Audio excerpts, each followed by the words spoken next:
Hello, everybody. This is NecroVMX. Welcome to my channel, and you're listening to POTATOCAST.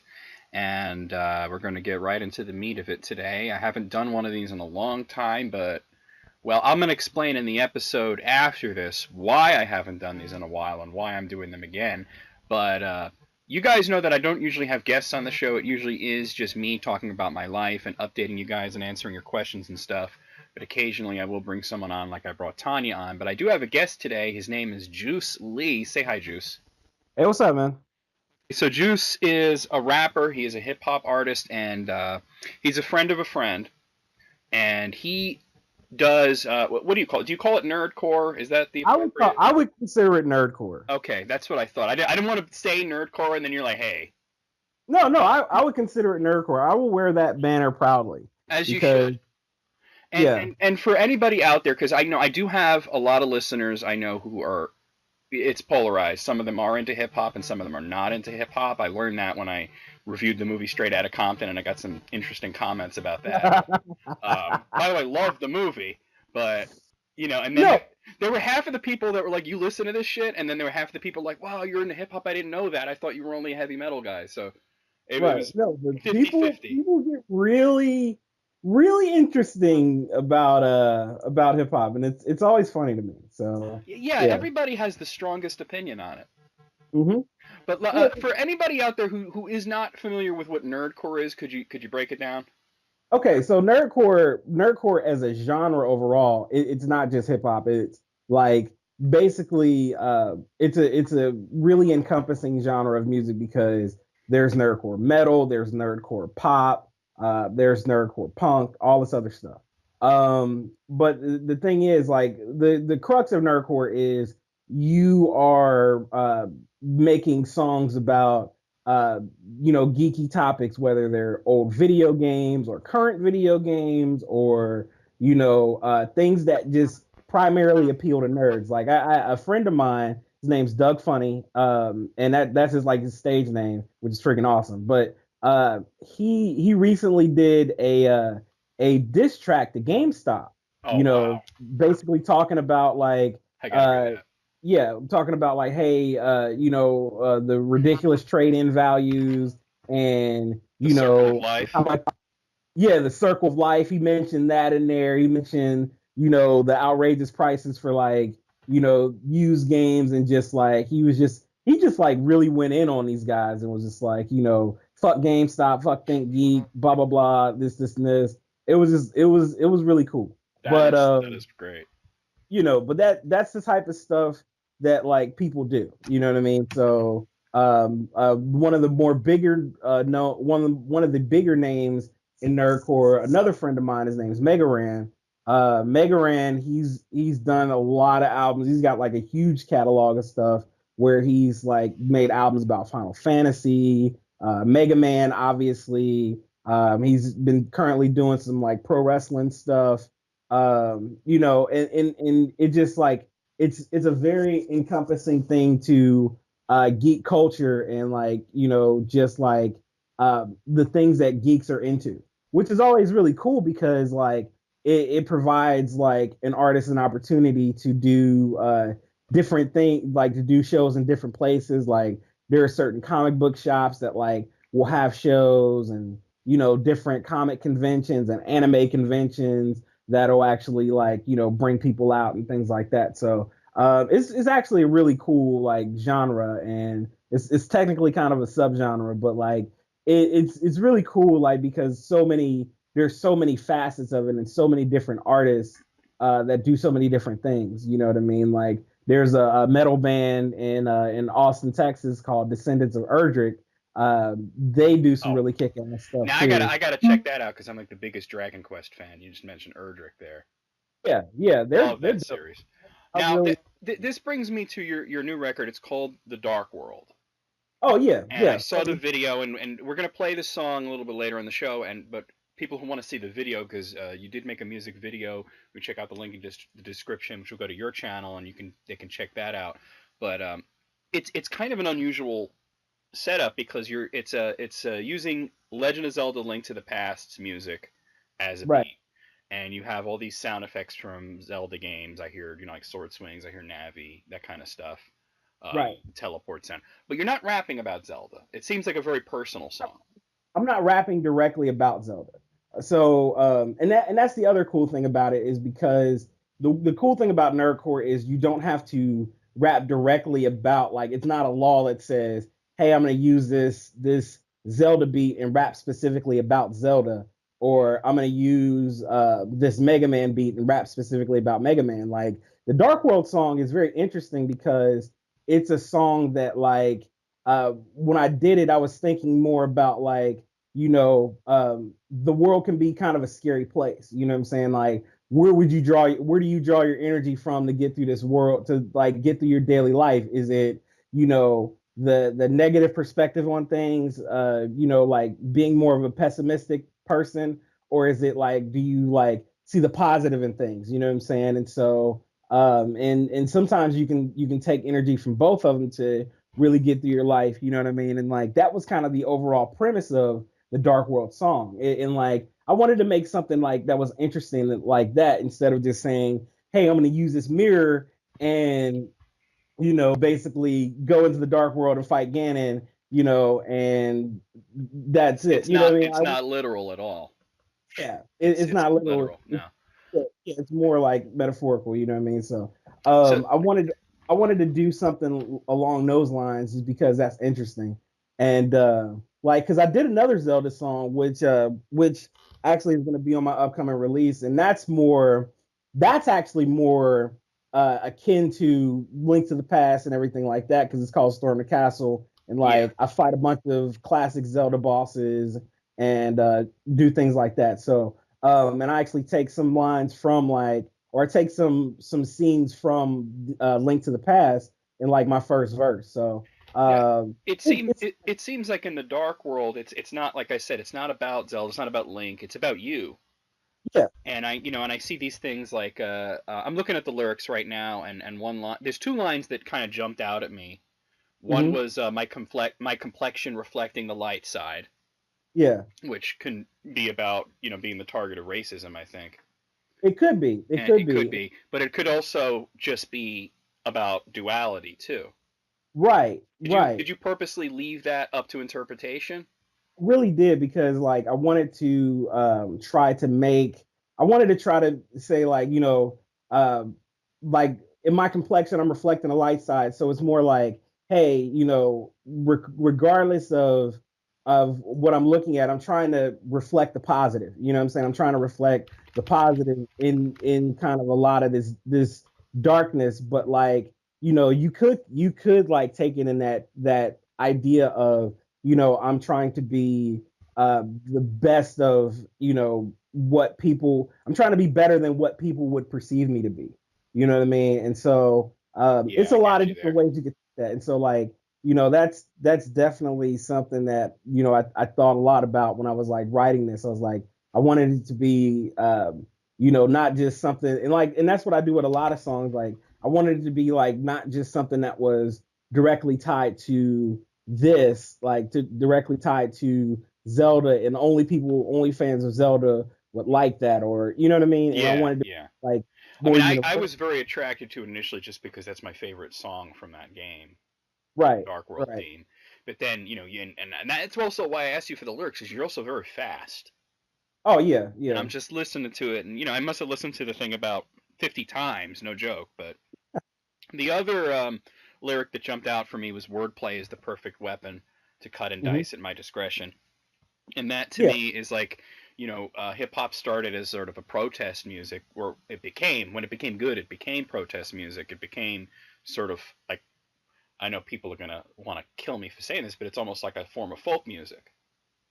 It, It's you know urban what? folk This is not music. a, but that is a really good comparison, though, because like, it is, hip hop, like, this is what we were, I was talking about this on a status a few days ago, actually, because we were talking about, like, what's the Rosetta Stone of hip hop, and I was more thinking in terms of records, like records that, like, so many popular records drew from. And Yeah, in that we started to get into the history of, like, where hip hop started, and we started I getting saw that on Facebook and I saw people's replies and I think they misunderstood you. one of the guys. He was thinking of like because I know exactly what response you're talking about. Yeah. Well, there are a couple of So people like I think the word Rosetta Stone might have thrown people off. I think what you're talking about is the example, right, sort of right, where it all yeah, the because root of the tree. yeah, exactly. Because you think about one of the main cornerstone of hip hop was like sampling, and the core of hip hop was in the beginning. It was you had a lot of kids who were basically they didn't have the money to go be classically trained instrumentalists or anything like that. So they had two turntables and they would take records from all these different places and make these things that were unrelated into something that was like new and fresh and interesting. So let me So let me get your opinion. What do you think is the perfect record there? for me the Rosetta Stone of hip hop, I think is a toss between like Bob James. Bob James is Nautilus and James Brown Funky Drummer, Hmm. because more records, more hip hop songs and more records have been drawn from those albums. I think from those particular songs than anything else. Like and that's the thing, like because there's like a 20 plus a 20-year era of like people sampling those two songs in some way, shape, or form. Like literally, Bob James's Nautilus, you can go every 4 bars, and that's a sample that someone has used in a song. Well, let So let me throw one at you. What about Mothership Connection? Mothership Connection is another one. That's another one. I don't know if it's as significant as like Nautilus or Funky Drummer, because Funky. Maybe not for sampling, but for influence. Oh, for influence, yeah, definitely. Like Mothership Connection, and a lot of those funk records, I mean, is what completely, created the West Coast sound. You know what I mean? And Which is my so, favorite sound. Okay, so I have a question for you, and I'm going to frame it as sort of a two-part question, and you could answer it in any way that you want to, any order that you want to. Your influences for music, and your influences for culture, meaning the nerd culture that makes it nerdcore. okay, all right. So, music, my number one influence was Michael Jackson. Okay, Michael Jackson is a guy that like a lot of people have some different opinions about him and whatnot, and Well, who he he was was like and what. 4 or 5 different people Yeah, throughout he his was. career, but just talking about the music, of course. Just talking about the music, if you look at like his period from Off the Wall all the way until like Dangerous, Jackson in that era, that a lot of his ideas and a lot of things that he did with videos, a lot of things that he did with like music in general, for me those were highly influential to me, and so and I didn't really pick that up, and like I'd always liked him and I grew up with him, but like I didn't really pick that up until like, maybe like 12 years ago when I really started like understanding his catalog and understanding what he did like musically and everything like that. And I was like, holy crap.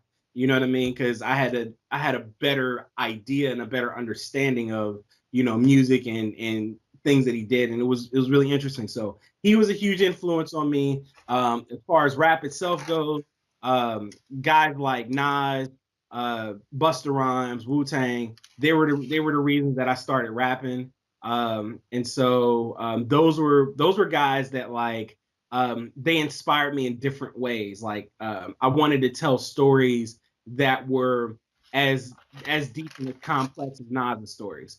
I wanted to have the same energy and creativity that like Busta Rhymes had. You know what I mean? I wanted to, But be. maybe not do any Halloween movies. No, no, no, no, definitely not. But I wanted to be, I wanted to be like the 10th member of Wu Tang. You know what I'm saying? Like when I started rapping, I wanted to be like, I wanted to be that. You know what I mean? Plus, Just I stay grew up with. far away from Martin Shkreli. Yeah, yeah, definitely, That guy definitely. is that guy That guy, is he's a literal. He's like a '60s Batman villain. he really So is. He really is. That's a great way of putting it. We're just waiting for Adam West to come in and knock him out. Right, because you think about him, and then you think about like Julian Assange is a Bond villain. You know what I mean? And so you have him, and he's like if the Frank Gorshin Riddler had Twitter.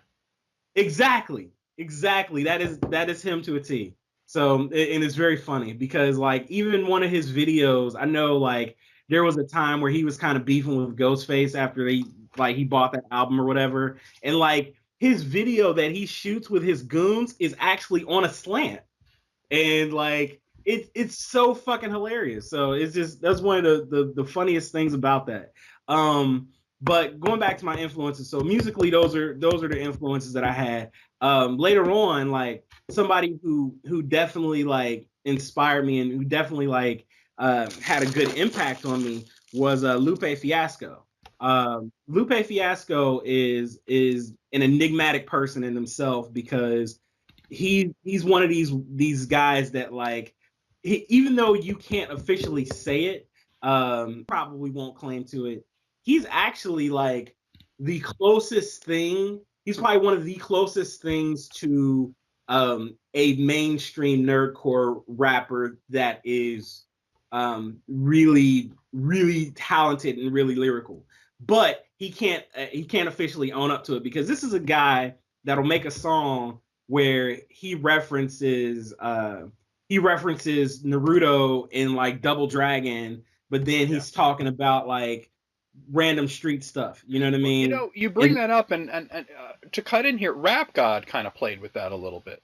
Oh, Rap God did, but like in like Eminem is incredible in himself. You know, because he's probably one of the greatest lyricists of all time. But like, the thing about like Rap God, yeah, he did it on that. But Lupe, the thing that Lupe does, he does this like a lot, like constant. You know, and actually he has a song which is one of my favorite songs like ever from him. He has a song called "The Cool," and "The Cool" is basically about it's part of a bigger ensemble of songs that are telling a story. But "The Cool" is basically about this guy who was like he was a thug, he was like a drug dealer or whatever, a major drug dealer. He dies, and then when he dies, you know, because of gun violence and all other stuff, he comes back as a zombie. And when he comes back as a zombie, like he's only thinking about like doing, you know, his drug dealer stuff. But like since he came back as a zombie, no one recognizes him. And because no one recognizes him, you know, he's thinking that he's gonna get back into slinging drugs and everything like that. But they think he's just like some crackhead. And so, you know, Makes me think of Dawn of the Dead, where all the zombies still going to the mall. Yeah, exactly. So it's a very interesting song. I highly recommend anybody that listen to it. Even if you don't listen to rap, it's just a very, very interesting and creative song. So well, I always tell people to shed the labels. Don't tell me what you don't listen to. I always tell people, because everybody go, I don't listen to this. I don't listen to rap. I don't listen to country. I don't listen to this. And me, I'm just like, I'll listen to anything. If it's good, it's good. Right. Now, because I want you to talk about your influences and culture, but let's play the song first.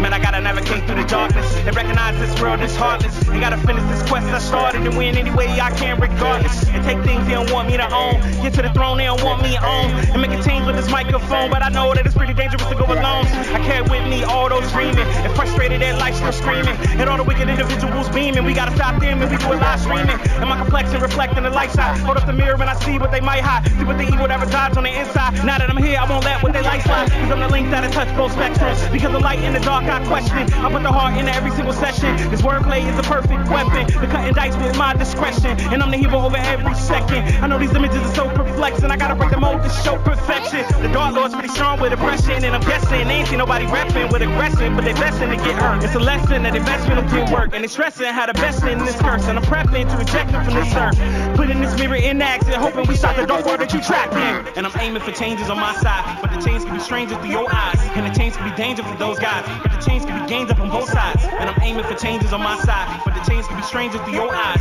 and the change can be danger for those guys, but the change can be gained up on both sides. And this is how we aim to bring it back, right? Like you can see the dark side with the black light. I'm never masking the truth for this rap life. If you ain't with it, can I ask that you act like the flip side, bringing out the true nature? I gotta ask which side is greater. Is it a hate or the love that made you? Is it the light or the dark you cater? In the light you can see all the dirt spots, but with the dark you can see the good and dirt spots. Can't live your whole life up in one place. Gotta see both sides just to innovate, and let the two combine to demonstrate something everybody wanna try to emulate. I really hope I put the bar in a better state, and people embrace the energy I emanate, because I'm hoping everybody understands this. In dark places where the pain pretty rampant, and everything really make you wanna panic, and kinda feeling like the whole world manic. And when the mirror got you second guessing, and your reflection raising questions, trying to taint your whole perception, you never let it stop your whole progression. And I'm aiming for changes on my side, but the change can be strangers through your eyes, and the change can be danger for those guys, but the change can be gained up on both sides. And I'm aiming for changes on my side, but the change can be strangers through your eyes, and the change can be danger for those guys, but the change can be gained up on both sides.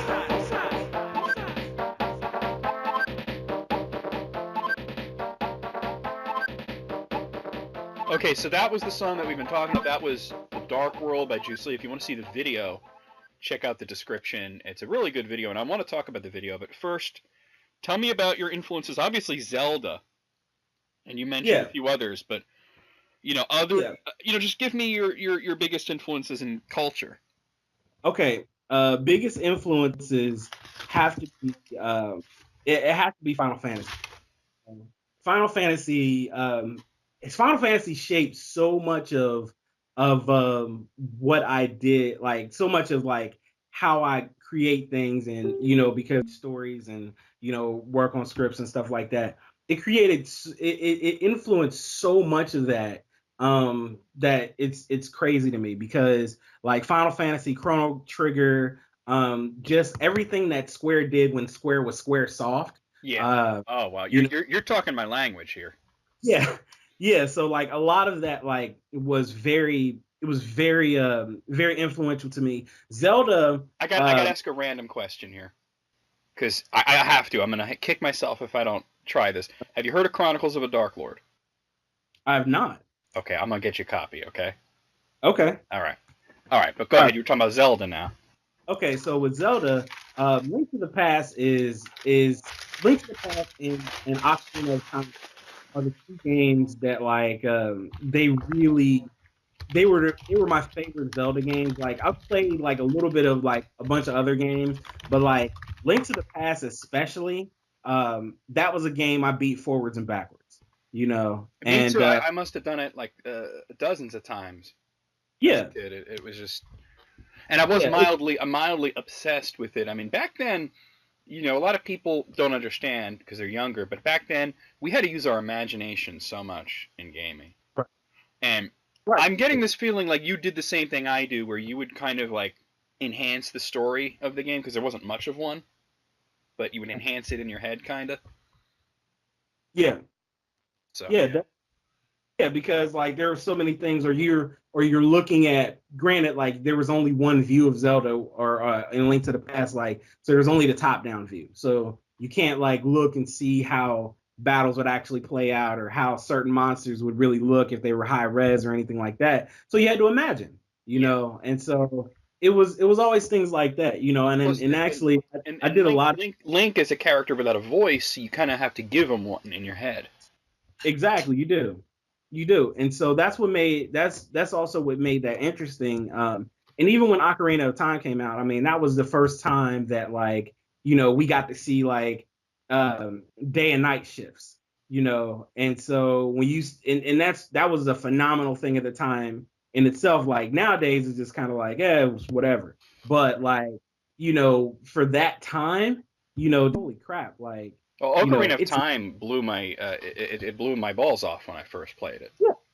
Yeah. But not just for the graphics, which were obviously very good at the time, but right. The presentation in general, the music, the feelings that they gave you. Everything was so perfect about that game. Yeah. And so that was always something that stuck with me too, because and going back to Link to the Past, one of the things that I thought was very interesting was the fact that with Link to the Past, for me, I didn't actually have a Super Nintendo. I actually had to borrow a friend of mine's Super Nintendo, Oh my. and like I for like a week and a half, and I played Link to the Past to death. Like, and like I in that week and a half, I beat Link to the Past. I want to say like 4 times. Wow. And so yeah, I was grinding on that game because it was so good. Because the thing is, like, I go over like one of my cousins. They had a Super Nintendo. They had Link to the Past, but I can only be over there long enough to like play to where like you get done with the first castle. You know what I mean? Yeah. Like, so you know how it starts off, and you get your sword from your uncle, and then you go into the castle. Oh yeah, you go and through then the sewers and all that. Yeah. swords and all that. So right after you do all that, like, and then you have to go back into the castle, like, I would only get that far enough. So when I actually had a Super Nintendo and like time, it was nonstop. I was cranking. Then on top of that, when emulators came out, the emulators, like, that was when I was like, holy crap, let me really get into it. But then I got into like a bunch of other games, because that's when I really got to fully experience like the power of the Super Nintendo is when you had when I got to play like Super Metroid, you know what I mean? And like I can understand why people say Super Metroid is one of the greatest games of all time. So, you know, it was just because there's so many cool things about Super Metroid that were awesome. But And again, you're friends with Andrew, who I'm pretty sure would make love to Super Metroid if he could. he would. He literally would. He would. And, So, and I'm fine with that. I am not making fun of him. no, because He would put it in his pants and walk around all around Cincinnati with Super Metroid in his pants. Yeah, it deserves that type of tender love and care because it's that good. I have to agree. No, I definitely have to agree on Super Metroid. What about non-gaming stuff?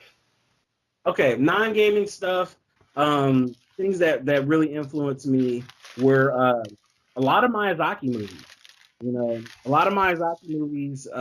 You know, one of my favorite that a lot of people don't realize that was done by Studio Ghibli is Lupin the Third, Castle Cagliostro. And that was actually done by Studio Ghibli, which was freaking awesome. But as far as like Miyazaki movies, stuff like you know, Castle in the Sky. Castle in the Sky is like probably one of my favorite.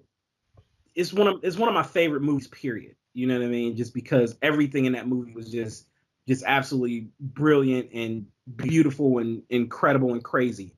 And like that's like that. You know, what else? Porco Rosso. You know, Kiki's Delivery Service. All those different things like that. Like they all were like huge inspirations to me. Obviously, like older kung fu movies. Because I used to rent, like, me and my brother, we used to rent like a bunch of kung fu movies like all the time, you know, and like so there was just tons and tons of martial arts movies that like I would watch like all the time, and just like that became a huge influence to me. So it was another one of those things where it was like when you know, when Wu-Tang came out, it was like, oh, we watched all these kung fu movies like in these theaters, da da da da da. So that was, for me, that was the instant like connection. It was like, holy crap, like you guys do that too, like you were into this too, and like, you know, it was one of those things that was very big. Other things like obviously comic books. Oh, You now know, you're talking my language. yeah, comics, like, you know, the thing is, my introduction to comics, well, my mom, she was a teacher, and so she always wanted me to, like, you know, make sure that I'm learning and make sure I'm always doing stuff. So when I started gravitating to comics, she like made a point for me to get comics like every week because I would be reading. Yeah, You you're know, reading, and you know, so many parents are like, "Oh, that's just trashy nonsense," but you're right, reading, right, but like that and was not only reading, but looking at artwork.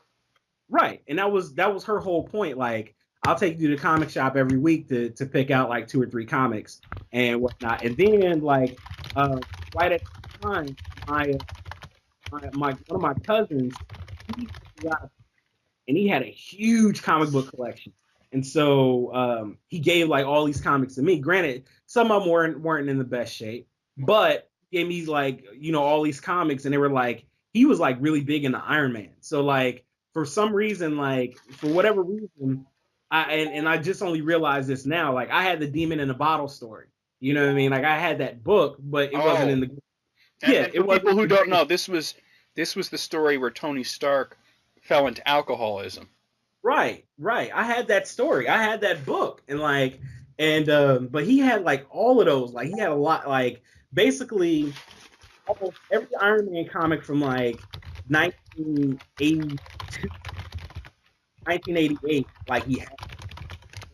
So he had that with like a spattering of X-Men comics and a few Avengers comics and things like that. And like and for me, I was like big into Spider-Man, but like he had a bunch of those other comics, and like so I inadvertently learned a lot about Iron Man and the Avengers and all that other stuff, like, you know, but again, it was one of those things that like, you know, I was always reading, you know what I'm saying? I was always reading, and I was always learning about like these different worlds and different things like that. And so those are like really huge influences on me. Which brings us back to the Dark World.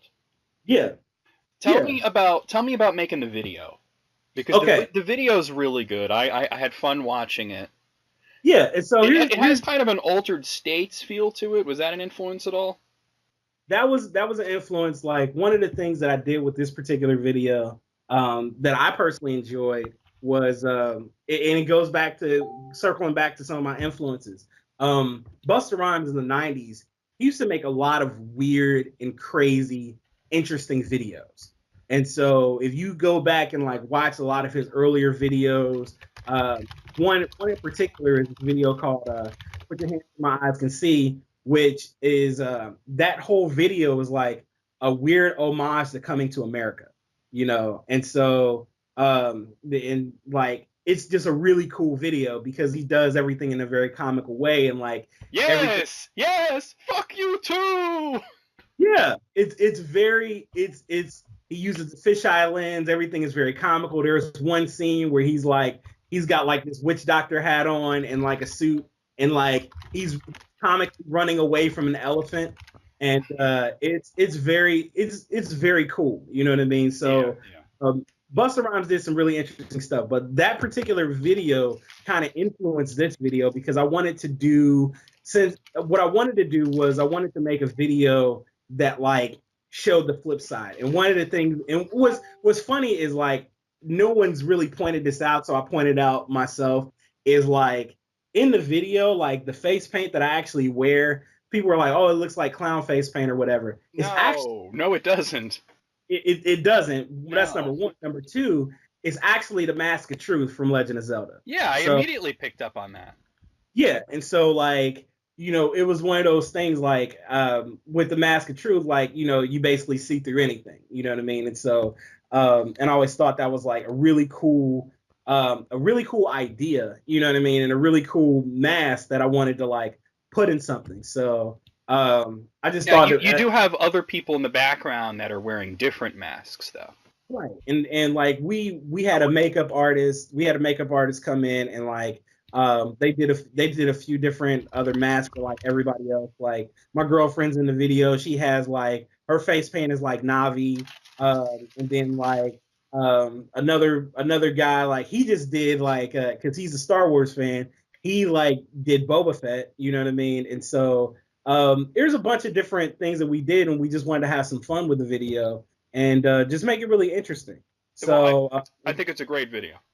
Oh yeah, and then on top of that, and then on top of that, like the paintings that were on my hands, like those are that's the Triforce, you know what I mean? So so yeah, like I wanted to do like something that was kind of you know, kind of the flip side of things, and plus like it would be a great time to like just mess with like UV lights and face paint and just do something fun, because like prior to that, like the other video I did was a video with a friend of mine where we did like kind of a zombie video, and it was called Walking Dead, and that's a good song. That's another good song too, which is it's very interesting because again, like how I have Dark World, where it's not like I'm necessarily referencing Zelda. I'm actually like, you know, that song is called Walking Dead, but like we're not really talking too much about zombies. You know what I mean? Yeah, like, Walking Dead could mean anything. Yeah, like we are zombies in the video, But like me personally, like my verse is actually talking about like more consumerism and rampant consumerism of not just products but information on the internet. And culture too. Yeah, because like, think about it. Like people are, and like the core thing about zombies is they consume. And so with zombies, like the way I'm talking about them, I'm talking about like how people eat up celebrity. They want to have, all the information. This person's like they want to consume their entire being almost. yeah, yeah. It's like I want to see your tax information, your nudes, your baby pictures. I want to see everything that you do all the way up until you die. Even when you die, I want to take a selfie with you in your casket. Well, you know what I mean? Now, this is unplanned, Juice, but I have somebody that wants to join in the call here. Okay, cool. And I think we're gonna, for the rest of this, I think we're just gonna nerd out here. I think that's what's gonna happen. Okay, cool. Let me bring Tanya in. Tanya wants to join. Hey, Hi. Tanya. So this is Tanya. This is Juice. Juice. This is Tanya. She's my boss over at Kazara Studios. We make video games, and you talked about Final Fantasy in a way that Tanya talks about Final Fantasy. Right. We make Chronicles of a Dark Lord, and that's why I asked you about that. And I do have a Steam key for you. Okay, cool. I just had to get the three of us in a room here because he was talking about Square when it was Square Soft and how Final Fantasy is a huge influence on his music and his life and everything. So yeah, let's just nerd out now on POTATOCAST here. And let me ask you guys. Well, okay.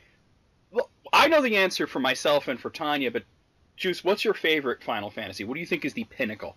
It doesn't have to be, a number. It could be any of them. 6. Yeah, that's probably Tanya's answer too, right, Tanya? Yeah, it's 6. It's going to be 6, 7 is great. 7 is wonderful. But the only game I feel like that absolutely deserves the HD 4K, ridiculous VR, whatever remake is 6. Like, there is such a wonderful story in 6, and there's such great characters and such a great world and a fantastic villain in 6 that like it's criminal to overlook that because 7 was the first game that we actually saw like polygons. You know what I mean? And I'm the outlier here because 6 is my second favorite. You know what my favorite is, Tanya, right? Your favorite Final Fantasy? That would be 8, right, John? Oh, fuck off! Wow. Fuck off, 8? Oh, you are funny. No, it's Tactics. I know. I knew you were gonna say Tactics. Oh, see, he knows me better than you do. Because you know why? Because Tactics would be my second. Like 7 is my third. Tactics would be my second because Tactics is a game that like we never ever got a true sequel to. Like, not really. No. We got spiritual sequels, is what we got. Like, oh hey, we kind of sort of liked what Tactics did, so we're gonna say this is Tactics Advanced or Tactics Plus Alpha, whatever. A2, yeah. Now, I kind of saw the sequel as being something more like Vagrant Story. Oh, yeah, definitely. But that was a completely different gameplay. Yeah, Tactics is another game that, like, as redundant as it sounds, Tactics is a game that changed the game. Yeah. Because before that, you didn't really have... you had sort of games that were, like, tactical, whatever... but like when Tactics came out, like nothing was the same after that. And that for storytelling too, because it was a much darker and much more mature storyline too. Yeah, definitely.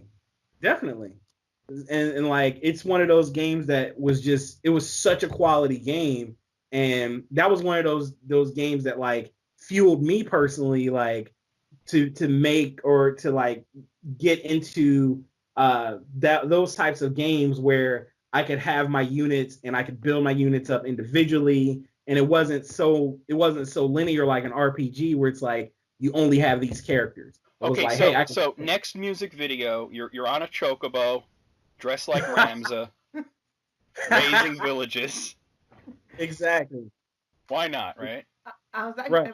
actually just going to say, Juice, if I may interject real quick. For one thing, I completely agree with everything you just said. That was perfect. This is why I had to bring Tanya in.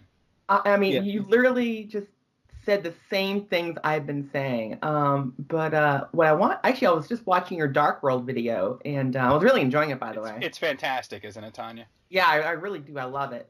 But I was looking at it, and I'm going, you know, this is kind of how I see myself when I'm making a Chronicles of a Dark Bird game. When I'm in like the annals of my mind, I'm like, yeah, I need to just put myself balls to the wall and see where it goes from here. And there we go. And not to mention that Magus is sort of a dark reflection of yourself.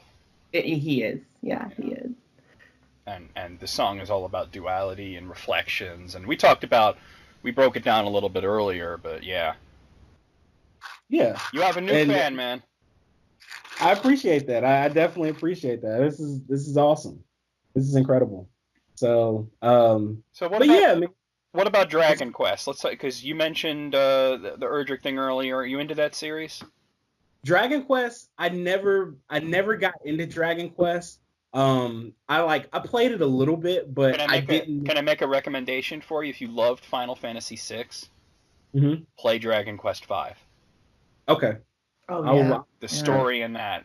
I mean, I have a friend who's probably listening to this right now. His name's John as well, as Serpent21. He played Dragon Quest V at my recommendation, and the dude, like out and out cried several times during the storyline.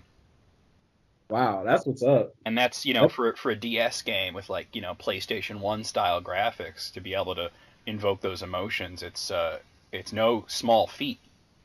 Oh yeah, definitely. You know what I mean? Like it's always, and see, that's the other thing about gaming too. And this is what's always hard for and I'm gonna kind of sort of inadvertently transition to something else, but it's always hard for film adaptations of video games to work because you don't spend a lot of time with those characters like you spend time with like characters in a video game. You know what I mean? So it's like, to be fair, think about like.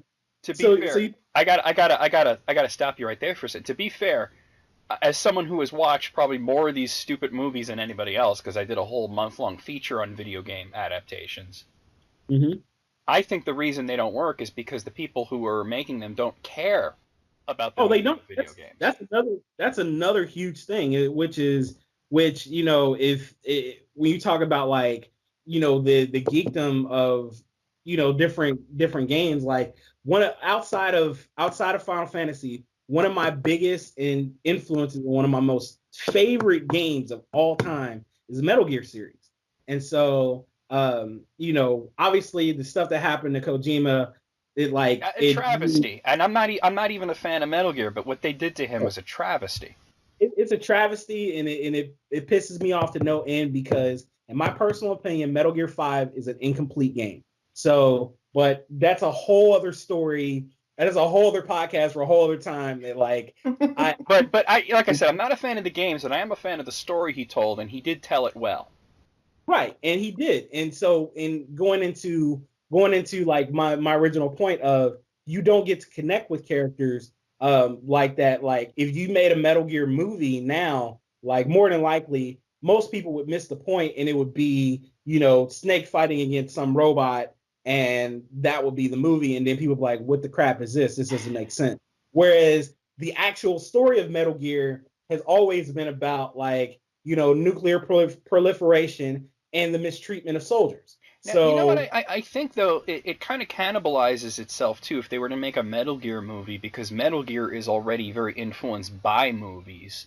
So you're taking like a movie and then distilling it into a video game and then sort of reverse engineering it back into a movie, and what you're going to be left with there's going to be a lot lost in translation. Which is weird, but like going back to again my original point of the whole thing is you don't get to spend time with characters. Like I don't know if you played the Mass Effect games, but like I have every single one of them and I haven't touched them. Wow, really? That's crazy. Well, I'm a busy guy. I understand. I understand, but Tanya knows, right? How many games do I have that I haven't opened?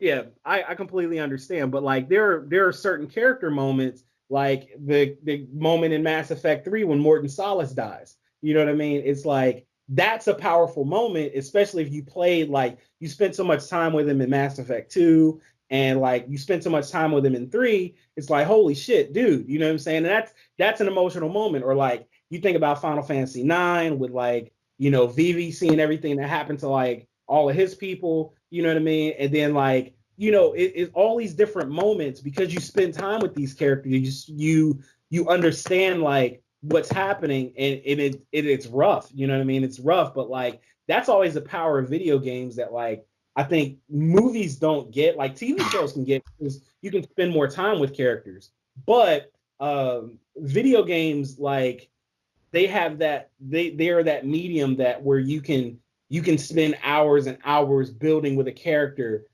just like when Aerith died. Or imprinting yourself onto them. Yeah, exactly. Just like when Aerith died, it was just like that's a huge moment. You know what I mean? Especially that it wasn't telegraphed. I mean, everybody now knows that Aerith dies, but in the moment, like there wasn't a big build up. There wasn't like ominous music. She was just there, and then she wasn't. Right, and you're just like, holy, what? Wait, you know what I mean? Like, and you're sitting there trying to go back. You're like, wait, I didn't even get to do X, Y, Z, and like, do I get her again? And she doesn't come back, and you're like, wait, she really is gone. Yeah. You know what I mean? And me and Tanya had a discussion just the other day about you mentioned the game Chrono Trigger before, Juice, and they killed off Chrono, and of course you could get him back, and there was a whole storyline there. But this is right in front of your eyes. Yeah, when they killed off Chrono, I was just kind of like, wait, what? Yeah, his name is in the title. Like, how could you just do that, Right. Yeah, it was one of the weirdest things. It was one of the weirdest things ever. And then you find out that, oh, no, he didn't die. We just went back in time, or we went forward in time, did a switcheroo, put like a doll or clone there, and then got him and like took him back. You know what I mean? It was just like, oh wow, this is crazy. But again, wacky, interesting storytelling. You know what I'm saying? Also, one of the cool things about Chrono Trigger was stealing the lunch at the fair. That was cool because it completely caught me off guard. Yeah, because you're just like, oh, what's this? And then like he just scarfs down the guy's lunch. Yeah, and it's like, oh, it's cool. You know what I'm saying? I can go back there if I need help. I'm low on items or whatever. And then it bites you in the ass later. Yeah, and it's like, oh, oh my God, really? So, yeah, like something like that. Or just being impatient with Maul when she's buying candy, and you think it's just this funny moment, and then later it bites you in the ass. Yeah, exactly. So, yeah, it's always cool stuff like that like, in earlier games, there's such memorable moments, and they're just small things that like people do. So I thought that was really awesome. But yeah, like also honorable mention as far as my Final Fantasy games goes. An honorable mention I think is Final Fantasy 12. Not so much for the gameplay or the story, but the world. Like the world of Evil East. The world of Evil East is absolutely incredible. Like, I think Evil East could exist. Yeah, that's what always struck me about those games is that aside from the fantastical creatures and the magic and stuff, it could exist. It has a government and systems in place, and it makes sense. Yeah, and it was just like that was one of the things. Like, I mean, I didn't like any other character. I didn't like any of the characters outside of Fran. But like, you didn't like Balthier. Everybody likes Balthier. Balthier is like he's every night. I feel like Balthier goes to sleep wanting to be Jack Sparrow, and so I couldn't get into him because of that. You know what I mean? Okay, that's fair enough. That was awesome. Like that was kind of my thing with him.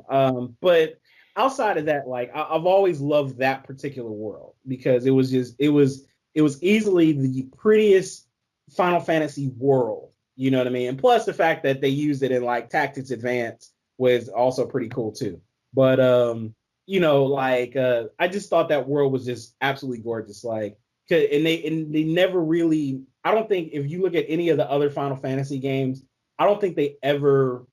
I don't think they've yet to approach that again. You know what I mean? Like even Final Fantasy 15. Like Final Fantasy 15 is a beautiful game. You know, for a lot of different reasons. But like that world, it's not as gorgeous as Evil is. You know what I mean? I don't believe it is. You know what I mean? So and that's kind of my personal opinion on that. Okay, But so one last thing before we wrap it up. I'm gonna okay. ask both of you. I'm gonna start with you, Juice. Give me like one movie, one song, and one video game that you feel everybody has to experience. One movie, one song, and one video game. Okay. One game, I don't know how they can experience it though, but I definitely implore them to play it. One game that everyone should play, my personal opinion, is Shenmue. Oh, that's an interesting one. Yeah. Because you have to commit to that. You can't just play it. You have to No, you commit have to that game. do it. Shenmue is man, Shenmue is that's a huge one for me. That's a huge game for me. As far as movies go, shoot. Man, that's really hard because I watch a lot of movies and I have a lot of different favorites. You mentioned a few earlier. Yeah, I did. Okay. I would say you and Tanya have very similar tastes in movies. I just want to mention that. You know what I would say? The movie that because it was a huge influence on me. Movie I would say everybody should watch at least once, regardless how ridiculous it is Big Trouble in Little China. Okay. So, Wow. Okay. Yeah. And song. Yeah. Song. Of any genre. Of any genre. Man. That's even harder. I know. I don't give the easy questions. Oh man, I'm just trying to think.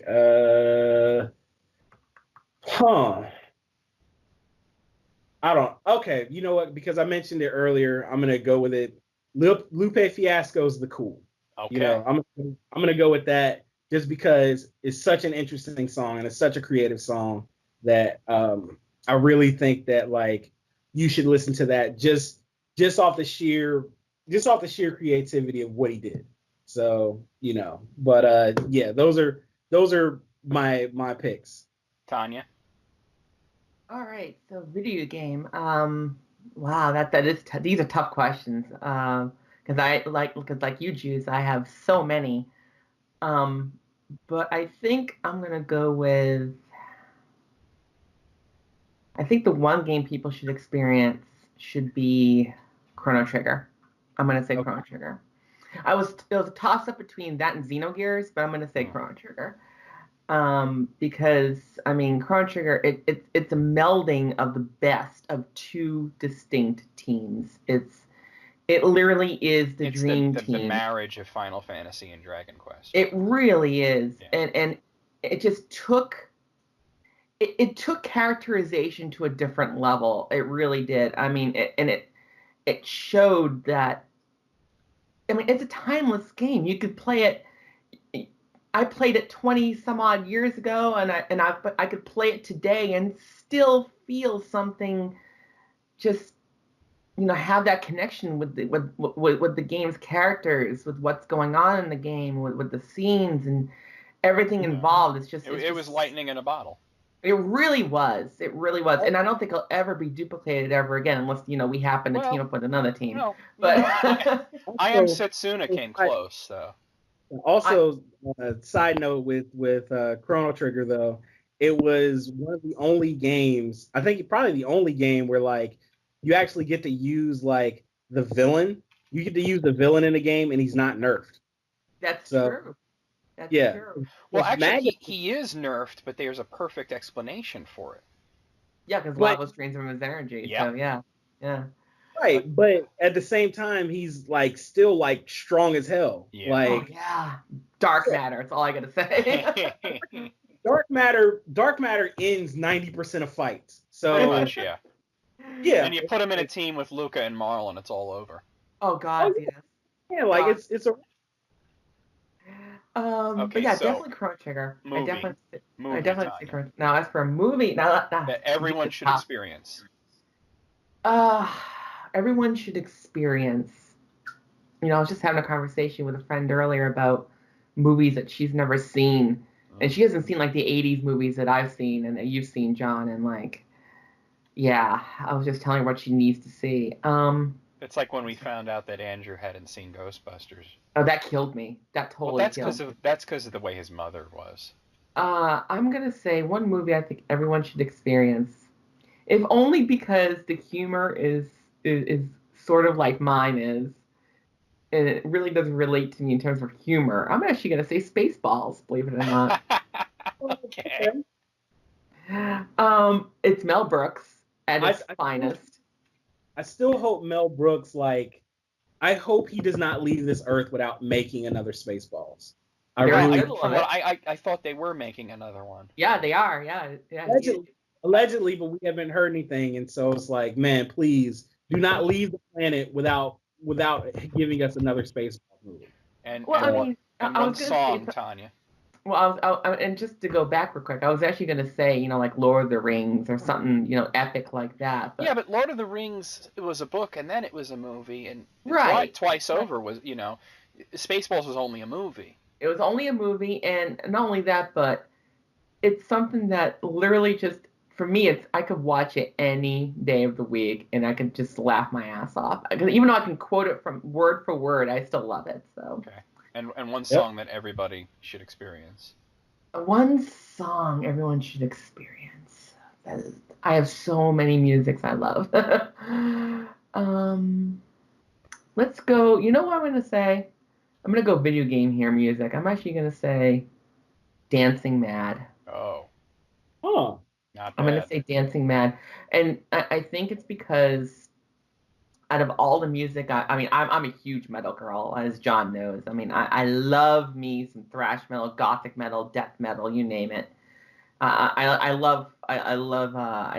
do love the 80s rap, you know, that type of thing. I used to love, you know, that type of rap, and I have a lot of different interests. I even like some R&B and all that, but like, I think I chose Dancing Mad because it held the most meaning for me over the years, because there's so much story written into the music of that particular. I can't even call it one track, because it's actually more like 4 tracks. Yeah. But well, it's 17 minutes long. Yeah, but I mean, it literally tells the story of Kafka's ascent and his demise, and how he and his insanity, and just everything about it. It's perfect. To me, it's the perfect track. And if I'm ever like, I actually, and this is the thing, is I'll listen to video game music as I'm working on our games, and I'll have up in my playlist. Once I have Dancing Mad going on in my playlist, I'll literally just sit there, listen, and envision scenes and go, now I'm inspired. Mm-hmm. Now I can continue forward. All right, I suppose I should give my answers before we call it a day here. Video game that everyone should experience, Castlevania Symphony of the Night. Oh, yes. God. Classic. Yes. It's not the best Castlevania, but it's the first one to do that style, and it did it very well, and I always loved discovering all the secrets and everything in it. Movie that everyone should experience. I'm going to go a little more serious. I'm going to go a lot more serious than you guys did. I'm going to go with American Beauty. And I think that not only should everyone watch American Beauty, but they should watch it at different points in their life, because you'll take different things away from it. Oh, okay. And song, that's the tough one. That's the one that I don't really have an answer. But you know what? I'm going to go with the Johnny Cash version of Hurt. Oh, wow. I can do that. Because that's just that. I pretty much do listen to it like almost every day. So. All right. Well, thanks so much, Juice, for coming by and for my comeback episode of POTATOCAST. Not a problem at all. This is freaking awesome. If people want to buy the record, when's that coming out, and how can they get it? That's gonna be it's gonna be sometime in June, and then we are basically like you can buy like my previous stuff actually either on iTunes or you can go to juice-lee.bandcamp.com. You know what you'll do? You'll give me the links and I'll put them in the description of this video. Yeah. Or just go to juibrand.com and like all of my links to everything everywhere. And you'll give me all the links that you want to give out, give them to me, and I'll put them in the description. Indeed, I will do that. Okay. And Tanya, thanks for coming by. And you know what happened is that I was telling her I was getting the Steam key from her, Mm-hmm. and I said, and she says, "Who's it for?" Because she keeps an archive of who gets every Steam key. Right. And I said, "What's the name?" And I said, "Fred." And she's like, "Do I know a Fred?" And I go, "Well, his stage name is Juice Lee." And then she's like, "Okay, now I'm intrigued." And I showed her the video, and she wanted to come on. Nice. All right. Well, thanks everybody, and I'll see you guys next week with more POTATOCAST, hopefully.